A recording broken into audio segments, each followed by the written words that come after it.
అంగట్లో అన్నీ ఉన్న అల్లుని నోట్లో శని ఉంది అన్నట్టుంది.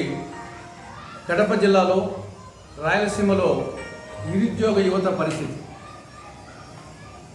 కడప జిల్లాలో రాయలసీమ ప్రాంతంలో నిరుద్యోగ సమస్యను శాశ్వతంగా పరిష్కరించాలనే ఉద్దేశంతో రాష్ట్ర విభజన సందర్భంగా ఆ రోజు సోనియా గాంధీ గారి మార్గదర్శకత్వంలో మన్మోహన్ సింగ్ గారి ప్రభుత్వం కడప జిల్లాలో steel authority of India limited ఆధ్వర్యంలో సెయిల్ ఆధ్వర్యంలో ఒక సమీకృత ఉక్కు కర్మాగారాన్ని నిర్మించాలని ఆ రోజు చట్టంలో 18వ షెడ్యూల్లో చేర్చడం జరిగింది. కాంగ్రెస్ పార్టీ అధికారంలోకి వచ్చి ఉంటే 2014లో కానీ 2019లో కానీ ఈ పార్టీకి ఈ స్టీల్ ప్లాంట్ సెయిల్ ఆధ్వర్యంలో ఎప్పుడో పూర్తి అయి ఉండేది. కడప జిల్లాలో రాయలసీమలో నిరుద్యోగ సమస్య శాశ్వతంగా నివారణ పరిష్కారం అయింది. కడప జిల్లాలో స్టీల్ ప్లాంట్కి కావాల్సిన అన్ని హంగులు ఉన్నాయి. భూమికి సంబంధించి కావాల్సినంత భూమి ఉంది. చెమ్మలమడుగు పరిసర ప్రాంతాల్లో కడప జిల్లా కొప్పర్తి వద్దన.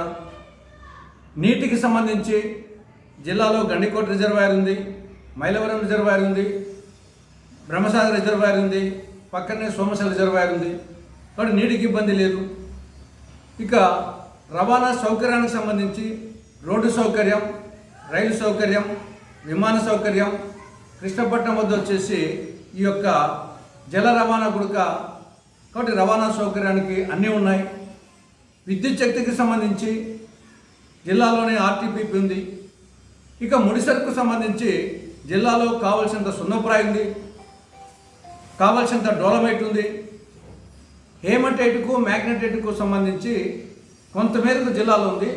మిగతాది అటు అనంతపురం జిల్లాలో, ఇట్లు బళ్ళారిలో, ఇట్లు ప్రకాశం జిల్లాలో కొంత ఉంది. కాబట్టి అన్ని హంగులు ఉన్నాయి సెయిల్ ఆధ్వర్యంలో స్టీల్ ప్లాంట్కి కావాల్సినటువంటి హంగులు. కానీ కేంద్రంలో బీజేపీ ప్రభుత్వానికి చిత్తశుద్ధి లేకపోవడం, రాష్ట్రంలో ప్రాంతీయ పార్టీ లేనటువంటి తెలుగుదేశం పార్టీకి, జగన్ పార్టీకి ఆ సామర్థ్యం లేకపోవడం, వాటి చేతగానితనంతో 10 సంవత్సరాలు అయినా కానీ ఇది ఇప్పటి వరకు దీనికి నోచుకోలేదు.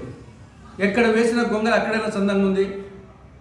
ఇటీవల కేంద్ర ప్రభుత్వం ఇది సాంకేతికంగా ఆర్థికంగా సాధ్యం కాదని చెప్పేసి పార్లమెంటుకు లిఖితపూర్వక సమాధానం ఇచ్చింది. కానీ ఇప్పటికైనా కేంద్రంలో టీడీపీ మీద, జనసేన మీద ఆధారపడినటువంటి కేంద్ర ప్రభుత్వం ఉంది. ఇప్పుడు గతంలో అంటే బీజేపీకి పూర్తి మెజార్టీ ఉన్నది 2014లో కానీ 2019లో కానీ. సరే, రాష్ట్ర ప్రభుత్వాలను కేర్ చేయలేదు అటు టీడీపీని, జగన్ పార్టీ అంటే అర్థం ఉంది. కానీ ఇప్పుడు ఆ పరిస్థితి లేదు. బీజేపీకి పూర్తి మెజార్టీ లేదు. ఎన్డీఏలో బీజేపీ తర్వాత 2వ పెద్ద పార్టీ టీడీపీనే, 16 మంది ఎంపీలు ఉన్నారు. అదేవిధంగా జగన్ పార్టీకి రాజ్యసభలో 11 మంది ఎంపీలు ఉన్నారు. ఒదిక్కు నవీన్ పట్నాయక్ బీజేపీకి దూరం అయ్యాడు. కాబట్టి రాజ్యసభలో అటు జగన్ పార్టీ ఎంపీల అవసరం ఉంది, లోక్సభలో టీడీపీ జగన్ పార్టీల అవసరం ఉంది. కాబట్టి ఇప్పుడు ఖచ్చితంగా సాధించుకునే అవకాశం వచ్చింది.